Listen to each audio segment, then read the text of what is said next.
Jimmy Dodd. Jimmy is a director of Cross International, which is a $80 million a year charity providing homes, food, and above all, hope for some of the world's most endangered people. He himself personally has been a volunteer in Haiti for the last 20 years. Jimmy Dodd.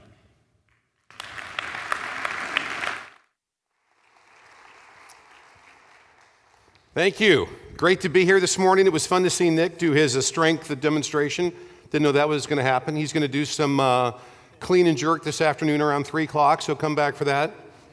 I hope you're awake this morning. Actually, I was in need of some coffee this morning because I was at the airport last night waiting for a flight from Haiti. And it was actually my daughter was on a trip down there doing some work, and I've got some young kids that said, "Dad, we want to go with you." And so what turned out to be a short trip turned into a very long trip. I've got 5 children. I've got 27, 24, 19, 11, and 9. So I had the 2 young ones at the airport last night, so it turned out to be a long night. People say you had your kids pretty far apart, and it's true, and it's led to some interesting things in life. I'm convinced I'm the only person in America, this is the truth, that saw U2 and the Wiggles in concert in the same week. Pretty sure I'm the only person. But maybe we had our kids far apart because I'm from Kansas, and maybe we're just not very smart in Kansas. I don't know. So if you're from Kansas, I'm sorry. I'm from Kansas. I love Kansas, but there's times in which we do struggle in Kansas. I'm always reminded that in 1903, there were 2 cars in the entire state of Kansas. They collided. That's a true story. So I love the theme this year, Sticks in a Bundle. I think that's a very, very appropriate theme because it just reminds me of the fact that we need each other, that we have been created to have a need to be a part of something larger than just ourselves. Back in 1991, I lived in South Carolina, and being in the South at that time, by default, I was a fan of the Atlanta Braves baseball team. Now, you would probably know them as doing very well over the years in baseball. They oftentimes win. But this is back in 1991. They had never won anything. As a matter of fact, I would go to their games over the years, and they would close the entire upper deck because there were no fans there. They would average 8,000 to 12,000 fans per game. It was just, there were no fans. They just had the worst baseball team in America. It was horrific until 1991, and things began to gel, and all of a sudden, they're in the World Series, which was amazing back then. So I had a friend who called me and said, "Hey, do you want to go to the first World Series game ever in the history of Atlanta?" And I said, "I'd love to go to the World Series. That would be an amazing experience. I'd love to go with you." He said, No, it's not going with me. You know what? I got 1 ticket through my work at CNN, and I know you're a big fan, and it's a great ticket, and I want you to go. I said, that's kind of awkward to go alone to a sporting event because a big part of just the entire thing is you're with somebody you know, and you're enjoying it, and you're sharing stories. And I thought that'll be a little bit weird to go to the World Series alone. But I thought, hey, this is the World Series first game ever in Atlanta, Twins and Braves, game 3. I said, I'll do it. So I went to the game alone. It was awkward. I felt, just kind of walking around and nobody to talk to. And it's not like you walk up and start conversations. People think that you're a little bit weird. And I had all my friends say, buy us something at the World Series. So I bought like a bag of peanuts. After I came back, World Series peanut for you, World Series peanut for you. Hold on to those. Those might be worth something someday. I'm just about to walk in and some guy yells, "I'll give you $500 for your ticket." I'm thinking that's very tempting, but it was a gift. So I thought I've got to go. So I go in and I sit down in my seat. Section 140, row 24, seat 8. I remember it well. Sat down and again, it's kind of that awkward thing. And all of a sudden, this older man and his son come and they sit to my left. And there was an African-American man and his wife and their kids that sat right there in front. And there was a young man with his wife and kids on my right, and behind me was a bunch of rowdy teenagers. And right behind the teenagers was the Wachovia Bank Suite. And the Wachovia Bank Suite had these sliding doors that you could kind of slide these doors open and closed, and you could just see, it was very clear that the teenagers were irritating the wealthy people up in this suite. And you could just see that these teens were being so loud, they had closed the doors of the suite. In other words, we're just going to kind of close ourselves off from the world. We have the great food up here. You have the bad food out there. That's just the way it goes at the baseball games. So the game starts. World Series games are oftentimes amazing, but actually Sports Illustrated said this was the most amazing World Series game ever. It was the longest World Series game in history, the most players used in history. It was extra innings. It was an absolutely incredible game. So the game starts and it goes back and forth, and it was interesting because when the Braves would do something just amazing, you kind of want to just slap five with somebody. You want to be able to just, yeah, and yet I was there and I didn't know anybody. And so, the first run scored by the Braves, and I'm just kind of, okay, it's just me, that's all right, I'm just going to, it's just me here. And then as they score their next run, which was in about the fourth, at that point we had been there for just a little bit. And so I turned to the man on my left and just kind of high five. Hey, this is good. I don't know his name, but I feel like there's a little bit of a bond between us now. And you high five the guy in front. And, after a while, it's just amazing how the barriers start to come down. And the thing that was amusing to me was you begin to see the door of the bank suite, the big window, just open up more and more and more as this game goes on. Bottom of the 12th, the score is 4-4. David Justice on the base, Mark Lemke up the bat. Lemke hits a soft liner that drops in the gap. Justice comes around, second and third, comes in, slides in home, and the Braves win the game. I turned to the man next to me and I gave him a full-on hug. I turned to the man in front of me, I gave him a hug. I turned to the man beside me, I gave him a hug. I was gonna hug the teenagers, I turned around, but they're hugging the people in the Wachovia Bank Suite. And I will never forget that moment as long as I live, because in that moment, something just hit me. What just happened? How could I come in here as a stranger? I don't know anybody, and after just a few hours, we're hugging, we're laughing, we're just practically crying at this point because we're so excited the Braves have won the game. Because we came in with a common purpose, we came in with a theme about this, and even though we didn't know each other, incredibly, the barriers came down. It painted a picture for me of the fact we all need community. We all need to be a part of Sticks in a Bundle. We all need each other. There's a massive issue in the world, and it's this. There's isolation, which has hit so many people.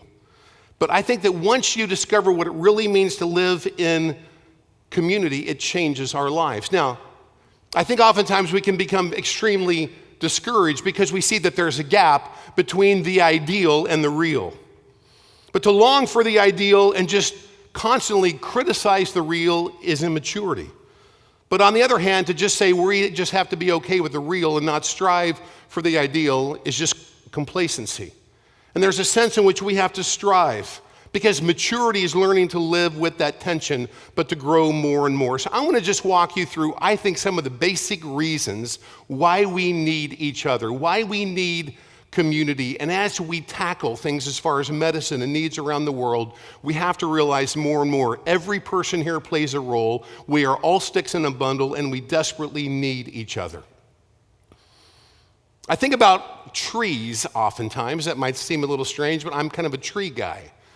And it'd be, really interesting to ask you, what tree do you feel like, that you're drawn to? What's your favorite tree? And you see the redwoods, which can just be staggering, hundreds of feet high, and a trunk over 100 feet around. And we think, just the strength of that is staggering to me. But my favorite tree by far is the aspen. I spend a lot of time in Colorado. I'm out there just about every month. And so I get to see the aspens. And there's just this beautiful picture of the aspens, and I just love the leaves, the way they shake in the wind, and just the beautiful bark. I think that aspens are just absolutely gorgeous. What I really love about aspens is this. Aspens are never meant to be planted alone. That's interesting. Lots of folks out there in Colorado think, we live here in Colorado, it would be really nice to have an aspen in our yard, and they'll plant an aspen. And almost always the aspen will die. If you plant 3 or 4 together, there's a chance that they might make it. But oftentimes what people think would be this, dream of a garden often turns into a nightmare because something happens. Aspens do not grow from a seed. They grow from suckering off of the roots, and the root system begins to go out, and all of a sudden aspen trees begin to grow off of the root system. Every aspen grove, and they oftentimes are in groves, there's always one main mother tree. There's one mother, and all of the trees come off of those suckers. In other words, every aspen tree in a grove, they're all connected. There is only one root system. So if you have a tree in your yard and it somehow survives, it'll become a nightmare for you, because all of a sudden you're going to have trees in your neighbor's yard and in your driveway and all sorts of places. It's not wise to plant aspen trees right by a home. But because there is this root system, if there's a fire, it can come back almost immediately. It is hard to take down an aspen grove because these trees are connected. They're a part of each other. The largest living thing in the entire world is an aspen grove in Utah that goes on for hundreds of acres, but it's one massive living thing. And so I oftentimes think, you know what, I would much rather be an aspen tree than a redwood. I don't want to be one large solitary tree. I want to make sure that my life is connected, that I'm a part of these things. But once again, I think that there's a problem. We live increasingly fragmented lives. I have a friend who owns a store chain that's in a lot of malls across America. He's extremely wealthy. And I'm on this list that he sends lots of emails to. He'll send little thoughts and such. And this list says, to my 10 best friends in the world. And I see the other names on the list, and I know some names, and I'm thinking, he's just got to be joking, because I don't really know this guy. As a matter of fact, we've only met 3 times in my entire life. We've had lunch 3 times. We've spoken on the phone about 5 times. Every time we've had lunch, there's always been somebody else there. And yet, he calls me one of his 10 best friends in the world. So there was one time I just said, hey, you know, your little thing on the email, it says to my 10 best friends. Surely I can't be one of your 10 best friends in the world. He said, oh, you absolutely are. You're absolutely one of my very best friends. That broke my heart. That we would have no connection really, no real depth of a friendship, and yet he would say, you're one of my best friends. And it just simply demonstrated for me the fact that we go through life and so often it is so shallow and we need so much more. Friends, you and I were created for community.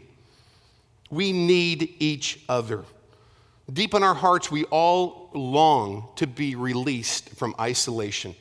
And even in a room this size with lots of smiling faces, there would be people here right now that feel, for some reason, deeply isolated. Many of you lead groups and departments and missions and hospitals and ministries, and I would guess that maybe a large part of your job, it's just managing people.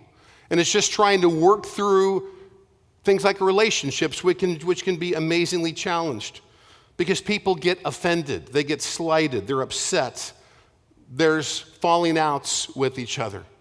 And you find, gosh, if we could just work through some of these issues, if we could just learn to work together, things would be so much better. And at times, maybe you get so frustrated that you think, we should just give up on this. It's just not working. Yet the fact is, we were created for community. There are so many illustrations of this. When you hear a great song, when you see a great movie, what's the first thing that it's like, you know, I've got to share this with a friend. I've got to find my spouse or my boyfriend or girlfriend or a dear friend and say, you've got to listen to this song. It's absolutely incredible. You've got to watch this movie. I was blown away. We want to share those things. Why? Because that's in our nature. I believe that God himself placed that in our nature to be those types of people that reach out towards each other. But we need to reach out to those people who I believe also would be very, very different. That's why I love the fact that we can be so diverse in lots of different ways. And when I think about the need to be diverse and I think about the need to really reach out and care for those that might be very, very different, I think about a story about a man named Martin Niemöller who was an anti-Nazi theologian.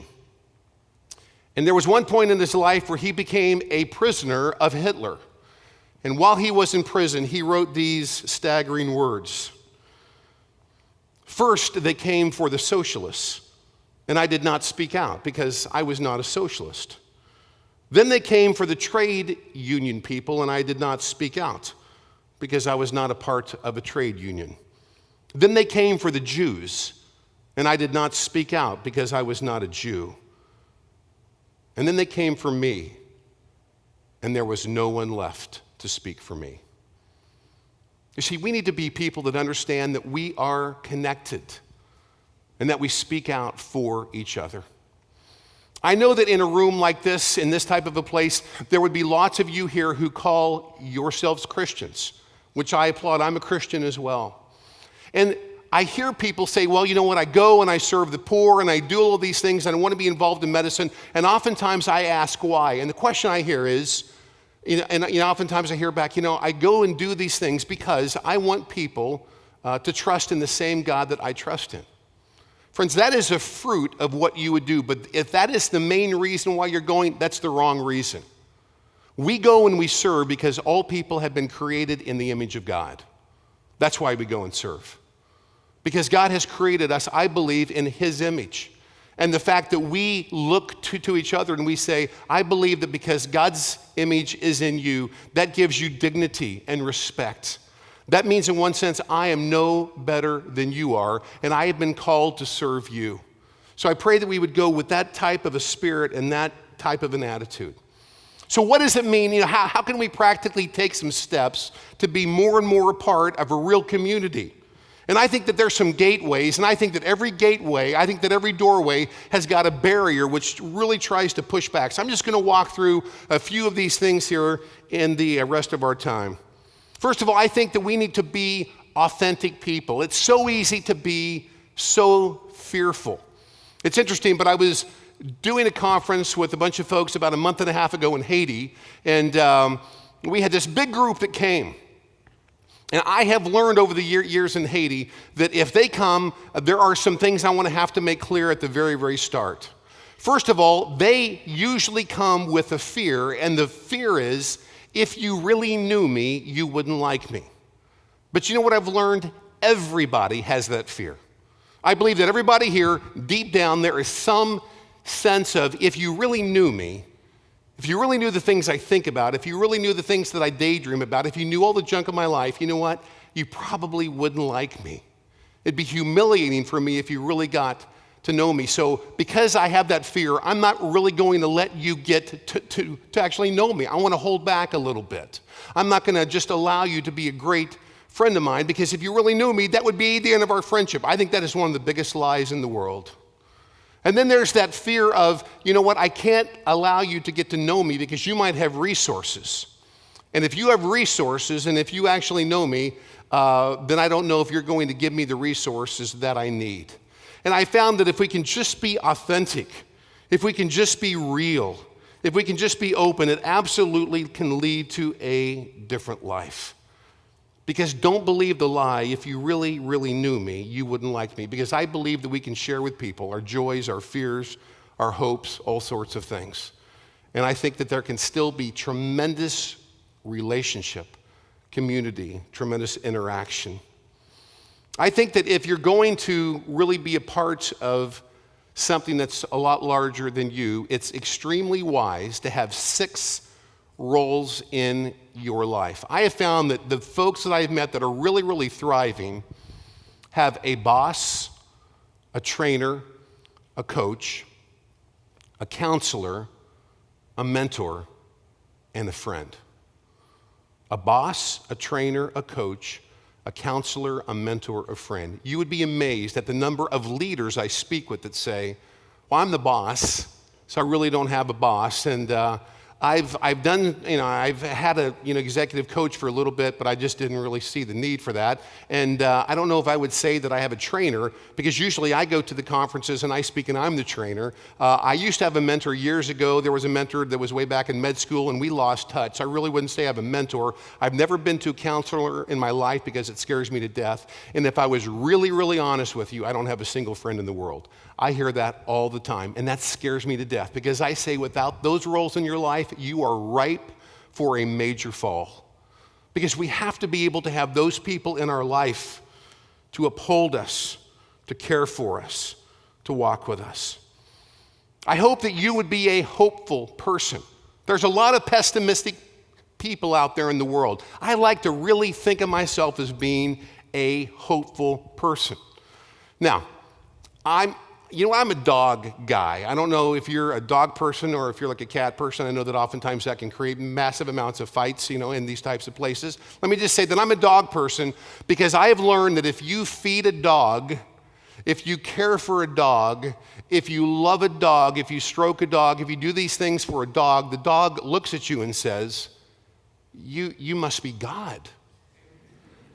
If you love a cat and feed a cat and care for a cat and stroke a cat, the cat looks at you and thinks, I must be God. Right? That's why I'm a dog person. I do a little bit of pastoring. I've done a huge amount of work on this, and let me just assure you, dogs go to heaven, cats go to hell. But anyway, that's just a side comment.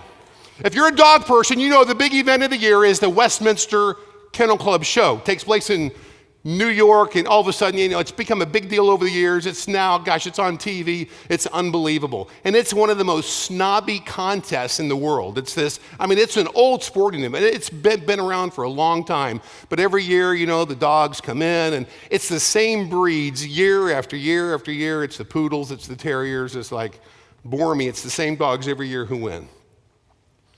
Except in 2008. Something happened which turned the dog world upside down. The dog that won in 2008 was Uno, a beagle. A beagle was named Best in Show, a very common breed. Snoopy won Best in Show. It was just unbelievable. People were just scandalized, but the cheers were louder than they had ever been. I love that. In one sense, that was an upset. I love upsets. I love upsets in sports and in life, unless they're my teams I'm cheering for, then I do not enjoy the upsets. But it was one of those pictures of, sometimes it doesn't always go as you think it's going to go. And sometimes the everyday person wins. Someday the most common person wins. And I love the fact that I think that we need to be reminded over and over again. You might think, gosh, I would love to be used. I would want to be a part of a larger role, and I want to be in that stick of, I want to be in just a part of that bundle, but I'm not smart enough, and I'm not good looking enough, and I don't make enough money, and I don't have the right personality, all of these things. But you know what? Every type of person can be used in absolutely incredible ways. I think that God delights in using terriers and poodles, but also beagles. And friends, I think of myself as a beagle much more than I think of myself as a terrier. I believe that we need to be people, if we're going to really be a part of a thing that's much larger, we need to have a spirit of just being generous. I think that there's a scarcity mentality that ruins a lot of groups and a lot of friendships even. I think that there's this mentality that says, well, I just can't share in a way that I'd like to. But friends, I want to make very clear, I believe every person here is rich. You say rich emotionally, rich spiritually? No, physically, materially rich. What makes us rich? Well, we have a great deal more than anybody else. And when you have a great deal more, when you compare things and you say, well, here's my life situation, here's yours, I have a massive amount more, this makes me rich. I think that there are three things that make us enormously rich. The first thing is this: if you have choice, you're rich. I would guess that lots of you have served all around the world, and when you're in these places that are extremely poor, you realize people don't have choice. They will have the same meal every day. They will have rice and beans every day. They will wear oftentimes the one shirt they have, the one pair of pants they have. There's no choice about their day. There's no choice about a car. There's no choice about where they might work. They don't have choice in life. This morning, I would guess that you have faced thousands of choices and you don't even think about it. You have the choice to wake up and come here or not, and you have the choice of which pair of pants to put on and which pair of socks to put on, and maybe you had a choice as far as which car to drive here, and you had a choice as far as do you want a breakfast, you want to have yours plain, do you want to have a donut, do you want to have a coffee? If you stopped off out there and you had like a drink, that was about 500 choices right there. If you stop off at Starbucks, you got about 1,000 choices. It's absolutely incredible. If you stop off at a grocery store, they'll have over 100,000 items. You're going to have choices every day. Choices are everywhere. But the majority of the world, they do not have choice. If you have choice, you're rich. 2, if you have privacy. If you have a chance to go someplace to be alone, you'll have a chance just to be able to go into a back room or into a basement or go to a park and be alone. I believe you're rich. Because as you have found, I have found that in most of the world, privacy is a myth. I was always amazed in Haiti for years and years. Why are the streets always full? Well, the streets are always full because most homes might house actually 25 people, and they might have 6 to 8 beds, and so they're going to sleep in shifts. And because 3/4 of the people don't have jobs, when it's not your shift to sleep, there's nowhere else in the house to be, there's no work to go to, so you're going to walk the streets. So the streets are always full. There's really no place to get away in Haiti, and so many places around the world there is not privacy. If you have the opportunity to have privacy, you're wealthy. And third is this: if you have basic opportunity. So I think about sports, like right now, golf. Who is the best person in the world in golf? And I don't know right now. Maybe it's actually McIlroy right now. Is he the best golfer in the world? He's the best golfer of the people who've had the opportunity to learn how to play golf. How many people in the world have had the opportunity to learn how to play golf? 0.0008. In other words, the odds would be extremely high that the best golfer in the world never had the opportunity to learn how to play golf. That's why the two greatest sporting events in the world, the only two sporting events that are a level ground, are the 100-yard dash and the World Cup in soccer. Those are the two most important sporting events in the world because everybody has that opportunity. You say, well, what about like the 220? No, because that involves a turn, and most countries don't have a track where they can even practice that turn. It's incredible. Those two sporting events are the two most important things in the world. There's a big difference between a gold medal at the Olympics if you win it in the 100-yard dash or, yachting. There's a big difference because one, it's open to everybody. Friends, we have choice, we have privacy, we have opportunity. We have been blessed enormously. We need to take what we have been amazingly blessed with and share it with the world. What are the amazing, amazing benefits of really being a part of these sticks in a bundle? There's 3 guys named Jack, Ron, and Chuck. These 3 guys happen to be the 3 best-selling authors of this past 100 years. Take out just a few other authors. Jack, C.S. Lewis, Ron, J.R.R. Tolkien, Chuck would be Charles Williams.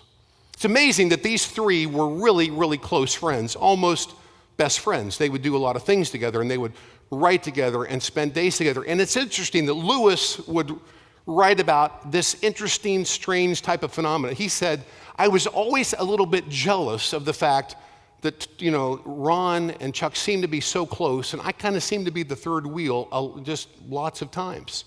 I kind of seem to be the guy on the outside, and I always was just a bit jealous of the fact that they were such close friends. And then Chuck dies. So all of a sudden, it's just Lewis and Tolkien. Lewis thinks, man, I'm going to be much better friends with Tolkien now because it's just us. And as he begins to spend more and more time with Tolkien, he finds that he knows him less and less. And Lewis wrote the most amazing thing. He said, I came to realize that there were certain parts of the personality of Williams, Ron, that only Chuck could kind of draw out. There were certain pieces of his life that I couldn't draw out, but for some reason, Chuck could. And so I knew him better in community than I knew him alone. And I have found that that is very true. That is very true in the context of a church. Lots of you are a part of a church. I have found that the more diverse the church, the more I learn about God, because there will be different people there that draw out different aspects of God's character. Because I know God's from my perspective and from the way that I think through things, but those people can oftentimes draw out so much more. And I believe that the more diverse a church, the more diverse our friends, we can get to know each other better and better because we can draw out certain parts of our personality that the other person can't. My challenge to you is this: be a part of a community. Realize that you have not been created to walk alone. September 5th, 1989, there was a car accident. A car went off the edge of a cliff in Colorado, plunged 70 feet, crashed in a canyon, and everybody in the car lived. Now, as a doctor, you might be saying, how is that possible? I heard that story and I thought, I had to hear something wrong. There had to be a detail that I heard wrong. It turned out that it was not like a full-size car. It was not a big car. It was just actually a small car. There were 14 people in the car. 11 of them were children. Now, back in the old days when there weren't laws that you had to wear seatbelts and things like this, we used to cram into cars. We used to put tons of folks in the car. We used to kind of cram in the back window area and on the floorboard, and you just cram everybody in the car. And if you do that nowadays, you get stopped and you get thrown, you're like you're in jail for life now if you do that. But anyway, so this car was absolutely packed. 14 people in this car. The car goes off the edge of the cliff, goes end over end, and by God's grace lands all 4 tires down at exactly the same time. And the doctors said this: because there were 14 people in the car, the shock, the impact was actually shared by everybody in the car. It's like the impact was passed from person to person. They were shock absorbers for each other, so that there were lots of injuries, but no one was killed. They said if there would have been 11 or less in the car, that it would be very likely that everybody would have been killed. My question for you is this: who's in your car? Who are the people who are in your car with you?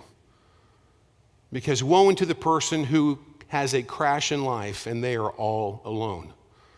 We will all go through very difficult times in life. We will all go through times which our car, in one sense, crashes. Who is in your car with you? Who are the people who will absorb a part of the pain?